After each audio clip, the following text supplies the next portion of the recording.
Hi there, this is Caitlin. I am recording this audio-visual presentation for my master's class.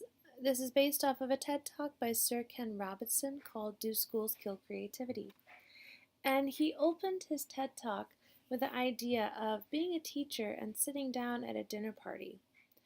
And first of all, he thought it was funny that a teacher would even have the time to go to a dinner party.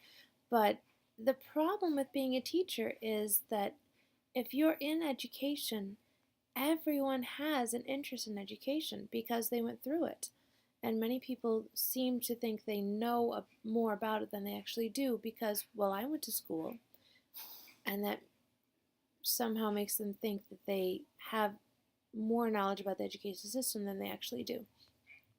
But his comment about going to a dinner party and being a teacher made me think about a spoken word poem that was written by a teacher named Taylor Mali. And the poem is called What Do Teachers Make?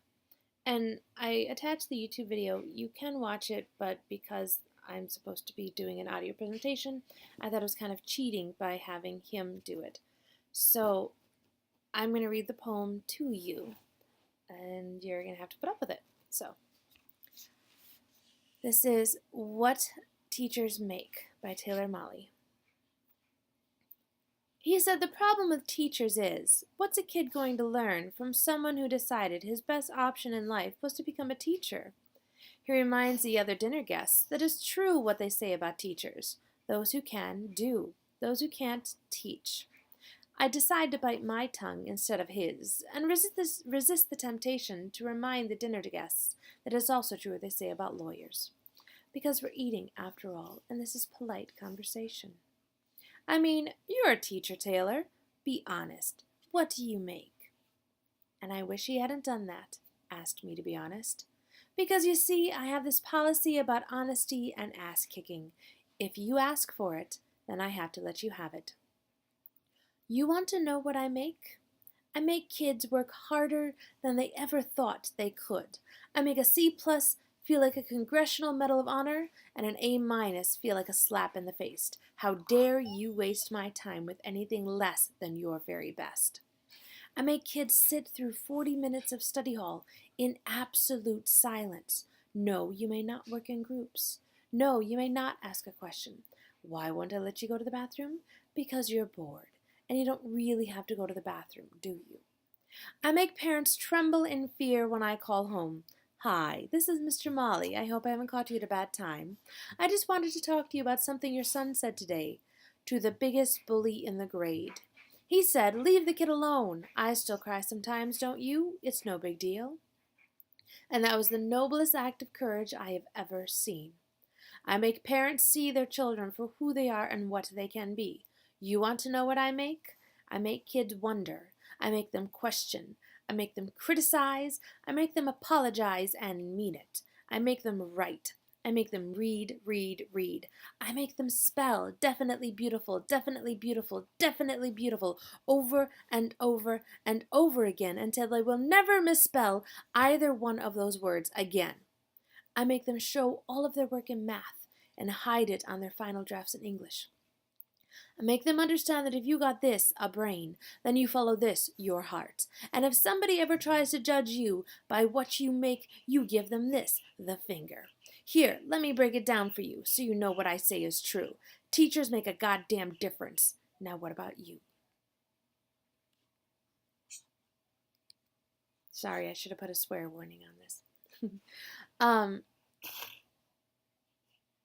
Ken went on to speak about creativity and literacy and how we really squander kids' talents. And I'm really of the idea, the mindset that creativity is important as literacy. Our kids need to be able to read, and they're struggling with it. Honestly, they are. Um, and the problem isn't that we don't put a focus on literacy. We're only now just realizing how far behind we are on the 8 ball there. But we've taken creativity out of school.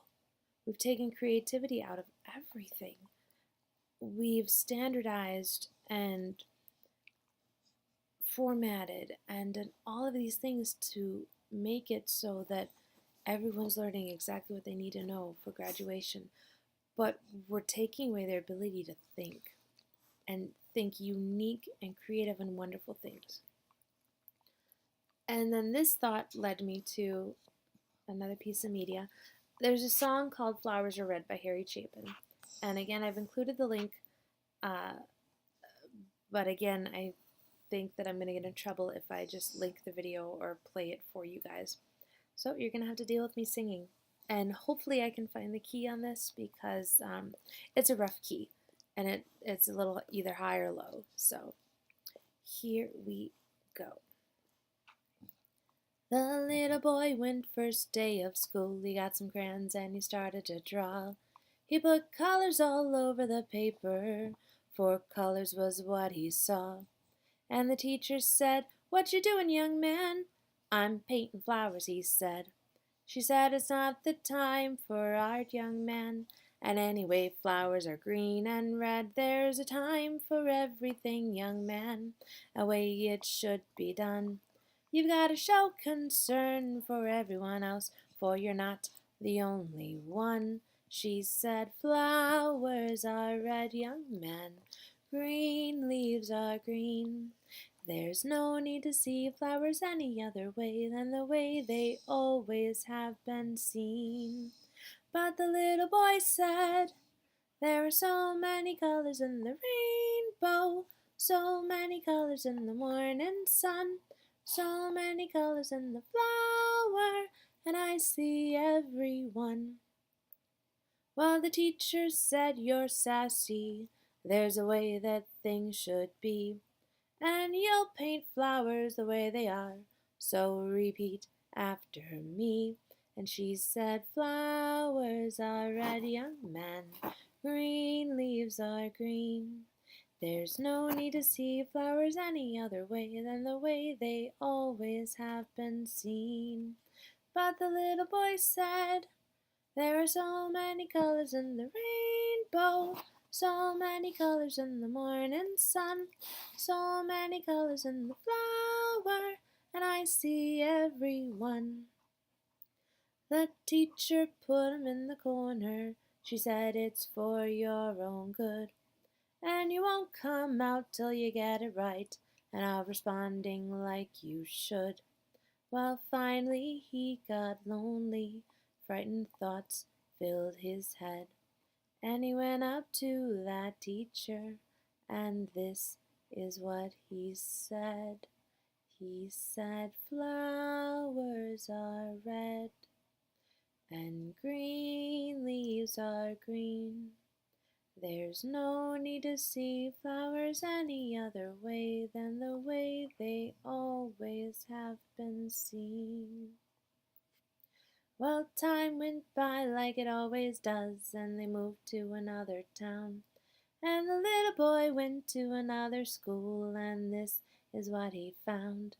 The teacher there was smiling. She said painting should be fun, and there are so many colors in the flower, so let's use every one.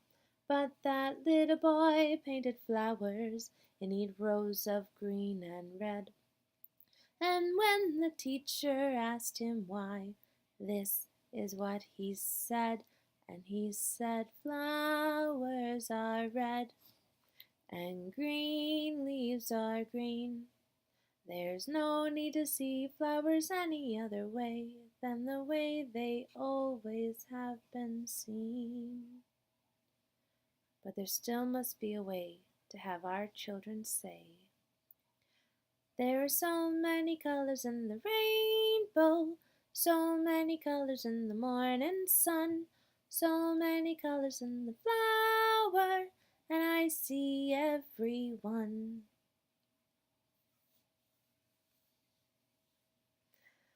Oof.